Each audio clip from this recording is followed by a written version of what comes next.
इस वीडियो को लाइक करें, हमारे चैनल को सब्सक्राइब कर बेल आइकन ज़रूर प्रेस करें न्यू नोटिफिकेशन सबसे पहले पाने के लिए। मित्रों, दिग्विजय देश की आवाज़ में आपका बहुत बहुत स्वागत है। आज मेरे साथ हैं पद्मश्री गोल्ड मेडलिस्ट और विश्वविख्यात heart specialist doctor Mohsin Wali. Sir, आपका बहुत बहुत स्वागत है। जी, आपको धन्यवाद। मित्रों, जैसा कि आप जानते हैं कि पिछले 2 बरस में डॉक्टर मोहसिन वली ने लगातार दिल्ली और पूरे देश को कोरोना में कैसे वो जीवन को आगे बढ़ाएं, रोज़मर्रा में कैसे व्यवहार करें, ये सब इन्होंने पग पग पे एक गार्जियन की तरह समझाया है। यानी ये सिर्फ पद्मश्री नहीं है, सिर्फ गोल्ड मेडलिस्ट नहीं है, सिर्फ स्पेशलिस्ट नहीं है, कोरोना वॉरियर भी हैं। और सच्ची बात यह है कि खुद भी इससे संक्रमित हो गए, फिर भी इन्होंने अपना सिलसिला जारी रखा और देश को हमेशा अपग्रेड किया। तो एक शेर के साथ आज के गुफ्तगू को आगे बढ़ाएंगे और वो शेर ये है कि हज़ारों साल नरगिस अपनी बेनूरी पे रोती है, बड़ी मुश्किल से होता है चमन में दीदावर पैदा। तो ये शेर बहुत खूब इनके ऊपर पूरा सटीक एकदम सही बैठता है, क्योंकि ऐसी शख्सियत रोज़ जन्म नहीं लेती जो समाज को मोटिवेट कर सके, समाज को आगे बढ़ा सके। और इनकी ज़िंदगी खुद की बहुत ही एक लंबा सिलसिला है जो उस पे ही हम आज बात करने वाले हैं, जिससे आपको पता लगे कि कोई भी शोहरत, कोई भी यश यूं ही नहीं मिलता। इतनी प्रशंसा, इतनी ख्याति, इतना सम्मान, इतना वैभव, इतनी ऊंचाई ऐसे नहीं मिलती। इसके पीछे एक सतत कार्य शैली होती है, जिस पे व्यक्ति कहते हैं ना, चरेवती चरेवती, चलते रहो। और डॉक्टर साहब जब से इस प्रोफेशन में आए हैं, अपनी विनम्रता से, अपनी सादगी से, अपनी मोहब्बत से, अपनी मानवता से जो भी इनके पास आया, जैसे पारस पत्थर कहते हैं, छू लेता है तो कोई भी मटेरियल हो वो कंचन हो जाता है, सोना बन जाता है। तो आपको ये लगेगा कि मैं इतनी तारीफ़ क्यों कर रही हूँ। मैं नहीं कर रही हूँ, ये लोगों के अल्फाज हैं, ये लोगों की दुआएं हैं, ये उनके दिल के जज्बात हैं। मैं तो सिर्फ पत्रकार हूँ, मेरा काम तो चीज़ों को एज़ इट इज़ ट्रांसफ़र करने का है। तो मैं एज़ इट इज़ आपको ट्रांसफ़र कर रही हूँ कि इनको यानी लोग कहते हैं ना कि एक लॉटरी निकल जाए, वो इतनी कीमती नहीं होती, लेकिन एक अच्छा व्यक्ति अगर आपके जीवन में आ जाए, वो किसी लॉटरी से कम नहीं होता। तो चलते हैं डॉक्टर साहब की तरफ। डॉक्टर साहब, प्लीज़ ये बताइए कि इस प्रोफेशन में कैसे आना हुआ। बिजनौर एक छोटी सी जगह थी, वहाँ से निकल के आप इतनी ऊंचाई तक पहुँचे और इतनी इज्जत मिली, इतनी मोहब्बत मिली, इसके पीछे क्या है? हाँ, रायसीना हिल तो काफ़ी ऊंचाई पर है। आपने जो शेर पढ़ा, मुझे अपने बचपन की एक बात याद आ गई कि हम अपने माँ बाप की शादी के 8 साल के बाद करीब पैदा हुए थे। तो वाकई में बड़ी मुश्किल हुई होगी उनको और बड़ी दुआएं उन्होंने की होंगी। इससे पहले हम अपनी आज की बातचीत की शुरुआत करें तो मैं चंद शेर आपकी दिग्विजय दिल की आवाज़ जो है आपसे दिल से जो निकलती है और आपको समर्पित करता हूँ। ये इकबाल की बहुत मशहूर नज़म है, हमने तुझे जाना है फ़कत तेरी अदा से, वाह। गुलशन की बहारों से तो कलियों की हया से, मासूम सी रोती हुई शबनम की अदा से, वाह वाह वाह, लहराती हुई बादे सहर बादे सबा से, और हर रंग के हर शान के फूलों की खबा से, और चिड़ियों के चहकने से तो बुलबुल की नवा से, मोती की नज़ाकत से तो हीरे की जिला से, हर शय से झलकते हुए फ़न और कला से। अरे साहब, क्या हमने बात। तुझे जाना है फ़कत तेरी अदा से। Thank you very much. तो ये जो आपने बात कही, वाकई में उस ज़माने में मेहनत बहुत कराई जाती थी और मेरी पैदाइश 28 नवंबर 1953 की है और मुझे 1959 के आगे की बहुत सी चीज़ें याद हैं जब मैं दूसरे क्लास में था। और उससे पहले का एक किस्सा ज़रूर याद है कि हमारी जो बाजी थी, जिनको मेरी फूफी थी, उनको मैं बाजी कहता था, वो हमारी टीचर से मिलने एक बार गई थी और स्कूल में गई थी। और स्कूल में जो कमरे होते हैं, मिशन स्कूल में एक टीचर्स का भी हॉस्टल होता है, बॉयज़ का अलग था, गर्ल्स का अलग था, और टीचर्स के जो कमरे थे। और उस ज़माने में मोबाइल फ़ोन नहीं होते थे, तो उन्होंने ख़त लिख कर उनसे टाइम लिया था कि हम आफ्टर स्कूल आपसे मिलेंगे। तो उन्होंने शाम का वक्त दिया था और मैं बहुत छोटा था, शायद पहली क्लास में था।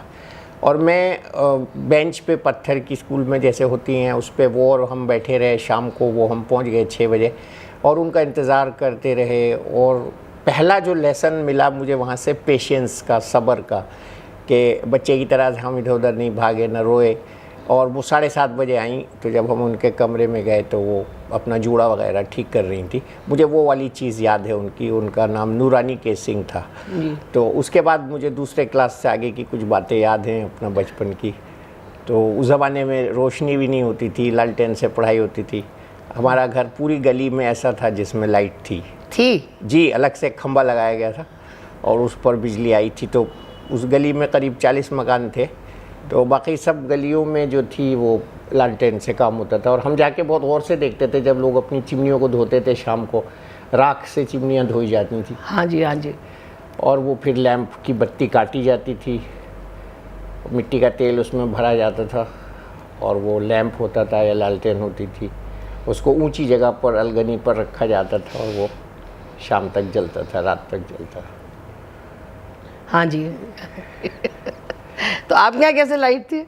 हमारे यहाँ तो लाइट आ गई थी ना, शहर में तो लाइट थी, लेकिन उस गली में इतने घर थे जहाँ शायद उन्होंने प्रिफर नहीं किया होगा या वो अफोर्ड नहीं कर पाए होंगे। अफोर्ड नहीं कर पाए होंगे। आप खास बिजनौर के हैं? जी प्रॉपर? बिल्कुल बिल्कुल। बिजनौर के बहुत से लोग मशहूर हैं और उसमें जो है वो हमारे बहुत सीनियर पार्लियामेंटेरियन भी थे और बहुत से टीचर्स अच्छे वहाँ बिजनौर के, बहुत से फिल्म इंडस्ट्री के लोग हैं।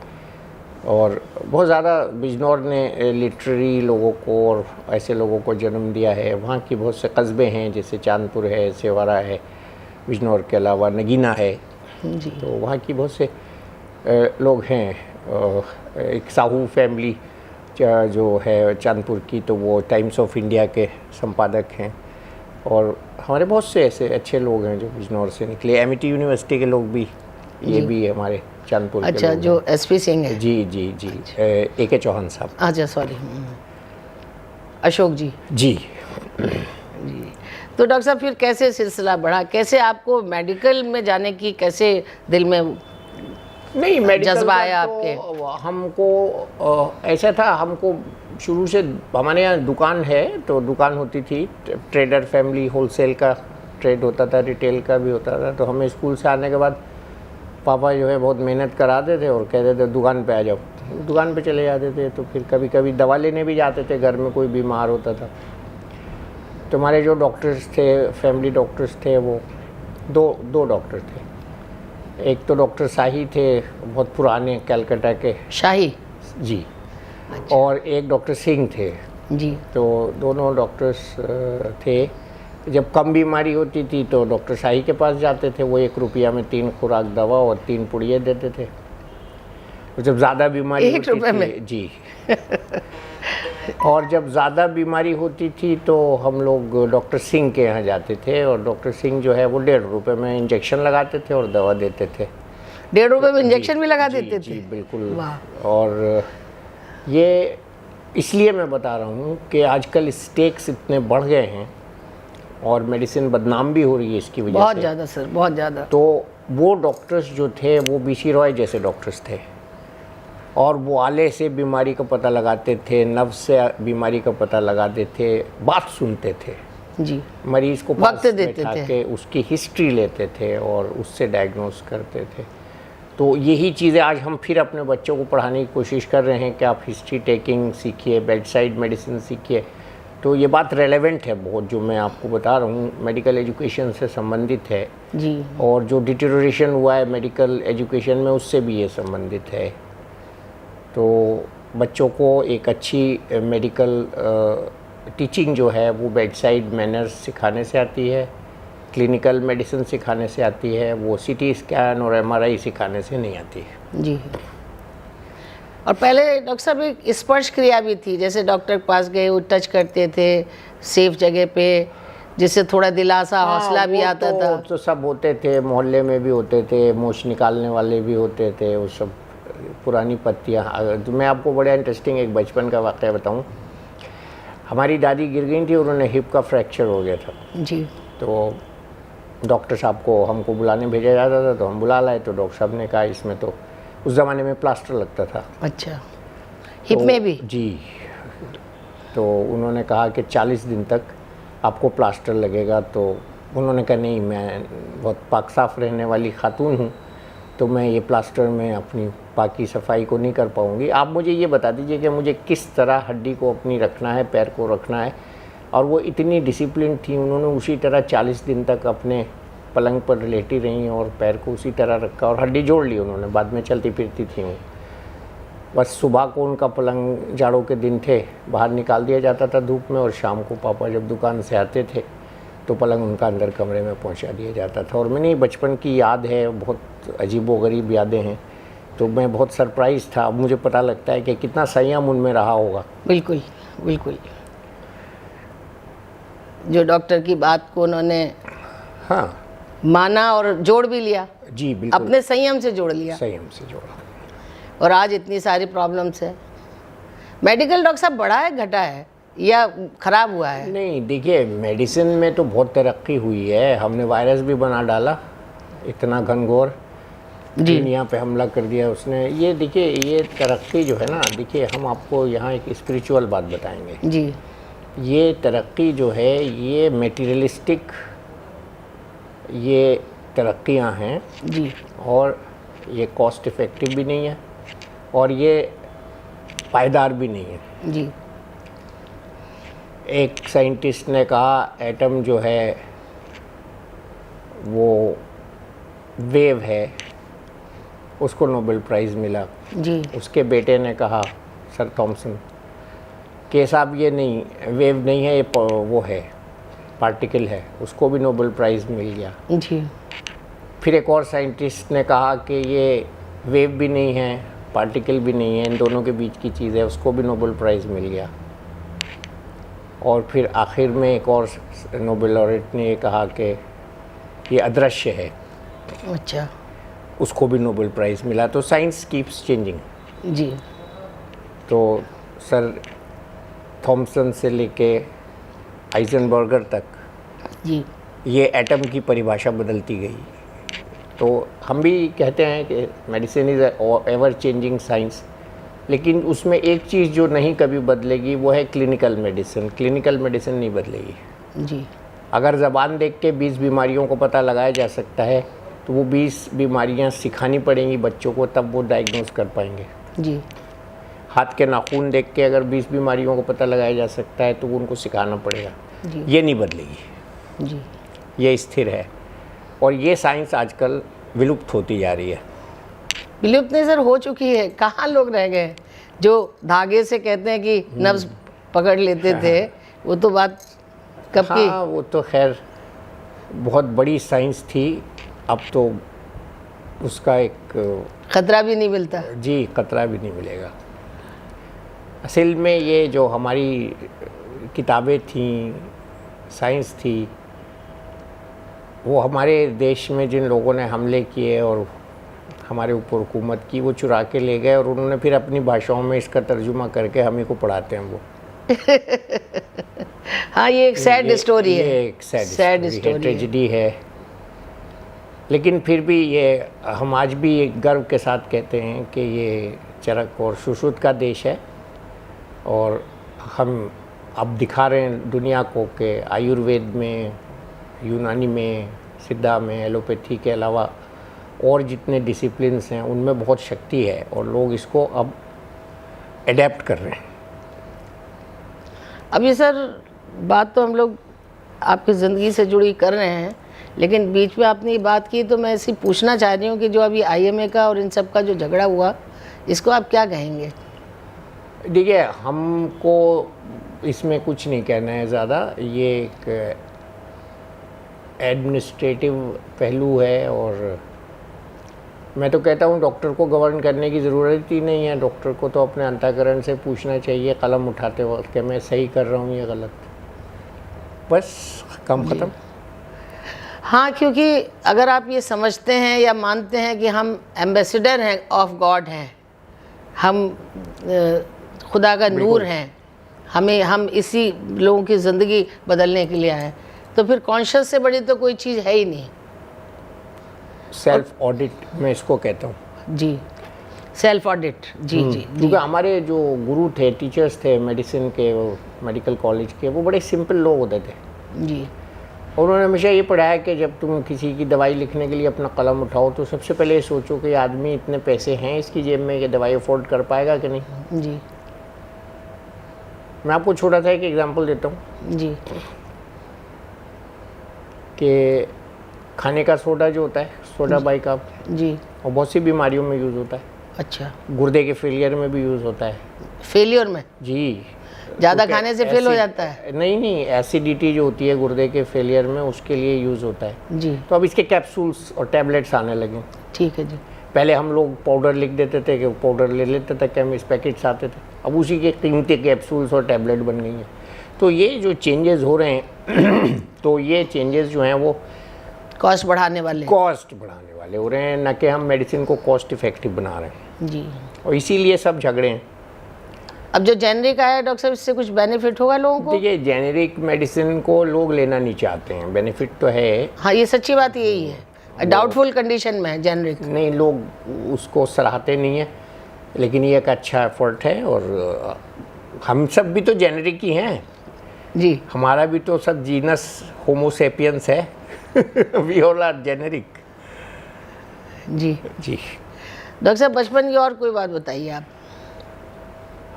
बचपन देखिए, आप पीएमटी से आने के पहले की कुछ अपनी शरारतें बताओ आप अपनी। नहीं, शरारतें तो खैर करने का टाइम ही नहीं दिया घर वालों ने, और हमको इतना बिजी रखा। और ये प्रोबेबली एक तरीक़ा था वक्त ज़ाय ना होने का और वक्त को कामयाब करने का। तो सुबह मैं आपको जैसे बताऊं, कल ही मैं अपने डाइनिंग टेबल पे एक छोटी बच्ची से कह रहा था कि तुम सो के आ रही हो अभी, और हम जो हैं संडे को जब छुट्टी होती थी सोते थे तो पलंग उठा के धूप में रख दिया जाता था कि तब धूप लगेगी तो उठ के दुकान पे जाएगा। तो कभी भी अपनी मर्ज़ी से नहीं सोए, मेडिकल में आने के बाद भी नहीं सोए, उसके बाद वीआईपीज़ के साथ रहे, वो भी अपनी मर्ज़ी से नहीं सोए, राष्ट्रपति जी के साथ और पूर्व प्रधानमंत्री जी के साथ रहे। तो कभी मैं उसको, लड़की को यही बता रहा था कि अपनी मर्ज़ी से कभी सोए नहीं, न उठे अपनी मर्ज़ी से, जैसे काम आता गया उठते गए सोते गए। मतलब बॉडी इतनी ट्रेंड थी कि माइंड ने ऑर्डर किया और बॉडी ने एक्शन किया। हाँ, ये एक बहुत अच्छी चीज़ है जो बचपन में इनकलकेट की जाती है ना। मैं देखता हूँ आजकल के बच्चे 2 घंटे पढ़ते हैं और थक जाते हैं, और फिर वो कहते हैं बोर हो रहे हैं। हाँ। वो बोर होना मेरी समझ में आज तक नहीं आया। ये बोर होने से उनका क्या मतलब होता है। मैं आपको एक वाक़या बताऊँ, मैं जब यूनिवर्सिटी का स्टूडेंट था तो वहाँ पे एक किताब थी लाइब्रेरी में जो एक ही कॉपी थी और वो इशू होने के लिए नहीं थी। जी। तो मैंने लाइब्रेरियन से सैटरडे को जाके बोला कि देखिए कल लाइब्रेरी बंद है और आप ये मुझको दे दीजिए, मैं आपको सोमवार की सुबह इसको लाके जमा कर दूँगा। और मैंने वो 450 पेज की किताब जो थी वो एक बार में बैठा मैं 9:30 बजे रात को और सुबह 5 बजे तक, जब चिड़िया बोलने लगी मैंने उसको पूरा, जब फोटोकॉपी नहीं होती थी, पूरा उतार डाला कागज़ पे। वो याद भी हो गई। और उतार डाला? हाँ, लिख डाला आपने? जी, 476 पेजेस उसके लिख डाले। तो इस तरह का उसमें कहीं बोर होना नहीं आया। मैं इसलिए बता रहा हूँ ना कि आजकल लोग बोर हो जाते हैं और एक उनके अंदर एक वो नहीं है, कंटिन्यूटी नहीं है। और स्टूडेंट लाइफ में भी मैं करता था कि भाई इतना मुझे आज पढ़ना है तो मैं उतने नोट्स बना के ही सोता था, चाहे सुबह के 4 बज जाए 5 बज जाए। हॉस्टल में बड़ा इंटरेस्टिंग होता था कि जिस सीनियर को रात को चाय की पत्ती, चीनी ज़रूरत होती थी, हम शुरू से ही पोस्ट ग्रेजुएट हॉस्टल में रहे, बड़ा एक सौभाग्य था मेडिकल कॉलेज में। तो वो सब सीनियर्स को पता था 108 नंबर कमरे में लाइट जल रही होगी और जाग रहा होगा। तो या तो वो ले जाते थे चाय की पत्ती और चीनी, या हमसे कहते थे चाय पिलाओ। तो उस चाय पिलाने में वो हमको बहुत कुछ सिखा जाते थे उतनी देर में, और शायद वो एक एडिशनल एज थी जो बहुत सी चीज़ें उन सीनियर्स ने हमको ऐसी बताई जो व्यवहार में कभी नहीं सामने आती। उसका भी फ़ायदा हुआ, उस नॉलेज का भी फ़ायदा हुआ। और बहुत से एग्ज़ामिनर्स के बारे में भी बताया वो क्या पूछते हैं। तो वो इत्तेफाक से एक एग्ज़ामिनर उसमें के भी आ गए थे एमडी में जी। तो उनको जब हमने उनके उत्तर दिए तो वो बहुत प्रभावित हुए। आगे तो बच्चे ये ने पढ़ा है। एक सिलसिला है, if you work hard it never goes waste. जी। और एक चीज़ मैंने और देखी कि जैसे मैंने राष्ट्रपति जी को देखा, 3 राष्ट्रपति को, उनमें कोई ना कोई ऐसी एक अजीब सी खूबी देखी। मिस्टर वेंकटरमन की खूबी ये थी कि वो वक्त के बहुत पाबंद थे। जी। मैं कल ही याद कर रहा था कि अगर उनको 5:30 बजे नीचे जाना होता था अपने बेडरूम से, तो 5:15 बजे वो बिल्कुल बटन अप कोट तैयार होकर एडीसी का वेट करते रहते थे और घड़ी देखते रहते थे। इतने पंक्चुअल। शंकर दयाल शर्मा साहब की एक बहुत अच्छी क्वालिटी मुझे याद है कि जब वो किसी से मिलते थे तो उसके बारे में पहले से सब कुछ जान लेते थे, चाहे वो अपने सेक्रेटरी से पूछें, चाहे वो विकिपीडिया में पढ़ें, हूज़ हू में पढ़ें। जी। और इसी तरह डॉक्टर प्रणब मुखर्जी जो थे वो बहुत गहरे इंसान थे, और उनका तो खैर वो तो एक एनसाइक्लोपीडिया थे। जी। कई सालों की लोकसभा, राज्यसभा और स्टेट इलेक्शंस का उनके दिमाग में सब डेटा था। जी। इसके अलावा बहुत हम्बल थे। तो ये सब क्वालिटीज़ जो हैं एक इंसान को ऊपर ले जाती हैं। तो हमको हमेशा किसी न किसी से सीखने का मौका मिलता रहता है, और कुछ हास्य व्यंग भी होना चाहिए लाइफ में, और लाइफ को इजीली लेना चाहिए। तो इसी तरह से सब ज़िंदगी गुजर रही है। और आप शैतानी की अपनी बात बताओ ना, आपको शैतानी कब करने का मौका मिला आपको? देखिए, शैतानी तो नहीं की ज़्यादा। नहीं, दोस्तों के साथ घुसे हो गया? दोस्त भी हमारी ज़्यादातर नहीं थी दोस्ती, क्योंकि वक्त नहीं दिया गया हमें इन सब चीज़ों का। एंगेज रखा गया आपको? हाँ, शैतानी में एक बार हम स्कूल की जो बाउंड्री थी उसको पार करके आ रहे थे, वहाँ कांटेदार वो तार लगे हुए थे, तो हमारी शर्ट फट गई। तो हमारी हिम्मत ही नहीं हुई घर कैसे जाएं, तो बड़ी मुश्किल से शर्ट पकड़ के घर गए। पता नहीं कहाँ से उसमें की दूसरी शर्ट थी घर में, वो हमने पहन ली और उस शर्ट को छुपा दिया। वो आज तक नहीं पता उसका क्या हुआ। ऐसी कुछ बातें याद हैं। और एक बार पतंग उड़ा रहे थे हम छत पर, तो वो पापा आ गए, तो हमने पतंग अपने हाथ से ही तोड़ दी, और वो पतंग पूरे मोहल्ले ने लूटी उसकी डोर, और हम नीचे आ गए। खैर वो बाप से तो नहीं छुपती है कोई बात, उन्हें पता लग गया। ऐसी ही बहुत सी शरारतें। और जैसे कई बार 2 गुटों में लड़ाई होती है, नहीं ऐसा कुछ मारपीट होती है, कहासुनी होती है, गैंगबाजी होती है, आपस में 2 ग्रुप हो जाते हैं। हमारी बहुत पिटाई होती थी, इसलिए डर रहता था, और बहुत ज़्यादा डिसिप्लिन रखा गया। घर पे ज़्यादा डिसिप्लिन इसलिए रखा गया क्योंकि हमारे पूरे ही घर के लोग सब, हम अकेले इकलौते थे घर में, तो बहुत पहरा रहता था। तो ऐसा कुछ नहीं है ज़्यादा। तो कितनी बहनें थी आपके? कोई नहीं, मेरा बस एक भाई है छोटा, और मैं हूँ, तो हम लोग थे। वो भी जब हम हाई स्कूल में आ गए थे वो भी तब आए थे। अच्छा जी। तो यानी आप शादी के 8 बरस बाद आए और वो पूरे 14। बताइए। तो ये देखिए कितनी प्लान्ड फैमिली थी। आजकल नहीं कर सकते लोग ऐसा, पता नहीं कैसा हुआ। ये जनसंख्या नियंत्रण का भी उदाहरण है हमारी फैमिली। बिल्कुल। तो ये सब बातें मैं इसलिए बता रहा हूँ क्योंकि लाइफ जो है वो एक कॉम्पोजिट पाथवे है, और उसको हम डिस्टॉर्ट करते हैं गलत एक्शन से। और उसमें अनुशासन होना चाहिए, और अनुशासन लाना लाइफ में बहुत मुश्किल नहीं है। और ये जो विद्या है ये मेहनत से आती है, और इसके लिए मेहनत करना बहुत ज़रूरी है। और ख़ास तौर से डॉक्टरी के पेशे में हमको एक चीज़ और आनी चाहिए कि हमको मरीज़ की गलत कोई बात उसको हमारी लगती है, और उस पर वो अगर टिप्पणी करता है या नाराज़गी दिखाता है, तो उसको पॉजिटिवली लेकर उसको बर्दाश्त करना चाहिए। जी। और ये हमको शायद आगे ले जाती है, और हमको और अच्छा बनाती है। इसलिए रिएक्शंस नहीं होने चाहिए। मेडिकल लाइफ में 100% काम करना होता है, 100% अवेलेबल रहना होता है और 100% जो है आपको अपनी प्रतिभा का उपयोग करना करता हाँ मरीज़ की रक्षा के लिए इस्तेमाल करना होता है। और ये बहुत बड़ी एक बात मैं कह रहा हूँ जो कि आजकल लोग इम्पोर्टेंस नहीं देते और we are always at the service side, giving side. Doctor साहब, डॉक्टर्स की इज्जत तो पहले कभी कम नहीं थी, कभी भी कम नहीं थी, लेकिन अभी जो मारपीट का सिलसिला शुरू हो गया है, एक बदनुमा सा दाग सा है। ये दाग नहीं है, नहीं, ये लैक ऑफ कम्युनिकेशन है। अच्छा। अगर मरीज़ के रिश्तेदार किसी मरीज़ को अस्पताल लाते हैं, उन्हें ये पता होता है कि हमारा मरीज़ सीरियस है जी, लेकिन अस्पताल आने के बाद अगर उन्हें ये बात दोहराई नहीं जाती है और समझाई नहीं जाती है, तो जब सडनली उनको खबर आती है कि मरीज़ अब इस दुनिया में नहीं रहा, तो उनको एक रिएक्शन होता है बॉडी में और ये उस रिएक्शन का आउटपुट होता है। जी। तो कम्युनिकेशन जो है इसमें बहुत इम्पोर्टेंट होता है और हमको अच्छा कम्युनिकेशन चाहिए। और अगर मरीज़ सीरियस है तो मरीज़ के रिश्तेदारों को बताना चाहिए और बिहेवियर अपना बहुत ठीक रखना चाहिए। संयम जो है, जो मैं शुरू से बात कर रहा हूँ ना, वो इसीलिए कर रहा हूँ कि संयम और अपने को छोटा बनाना इस पेशे के दो बेसिक उसूल हैं। छोटा बनाना, हाँ, आप अपने को छोटा बना के रखिए, भगवान आपको बड़ा बनवाएगा ना जी। जब आप अपने को खुद से बड़ा बनाएंगे तो लोग कहेंगे ये तो हो ही नहीं सकता। तो यही सब लड़ाई की जड़ है। वैसे डॉक्टर साहब, अभी ये देखने में आ रहा है कि जो अभी जो नई क्रॉप है डॉक्टर्स की, तो वो बात करना तो पसंद ही नहीं करते हैं, केवल रिपोर्ट देखते हैं, कुछ गाइड नहीं करते, सिर्फ लिखना शुरू कर देते हैं, भाई ये दवाई खाना। हमारे टीचर्स ने हमें सिखाया है। अब वो टीचर्स भी नहीं रहे, ये हर फील्ड में हो रहा है जी।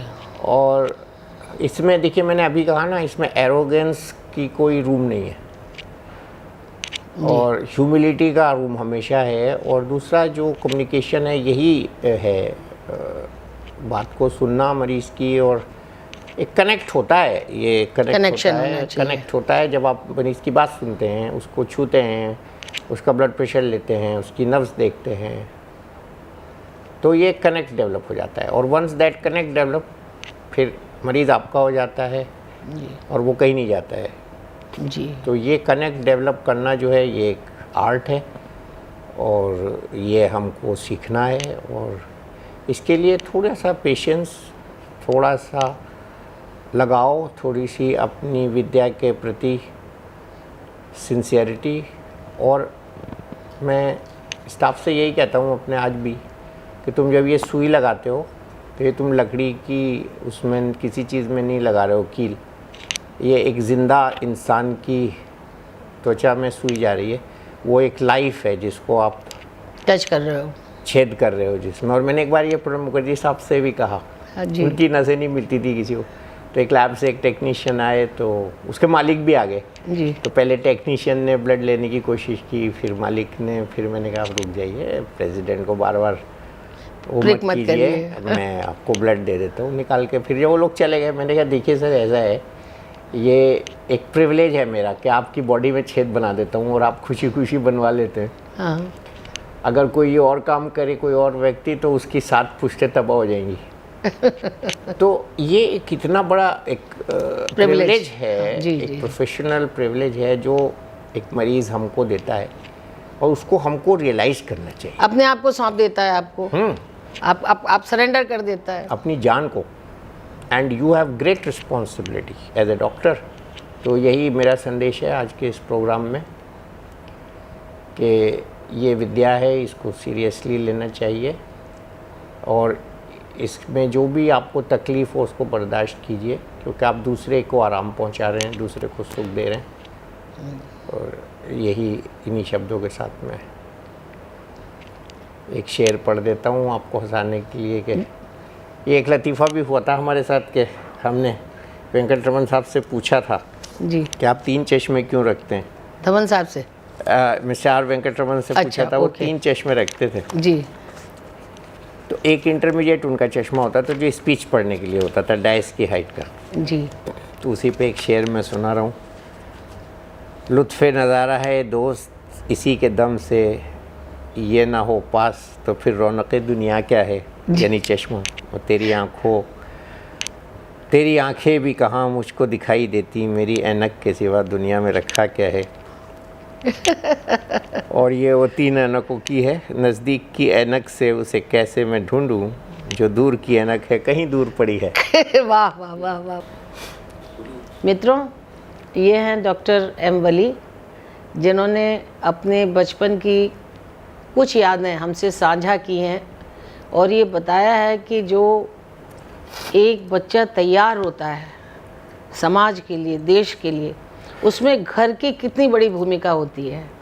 यानी इनको बेकार की चीज़ों के लिए कोई वक्त ही नहीं दिया गया।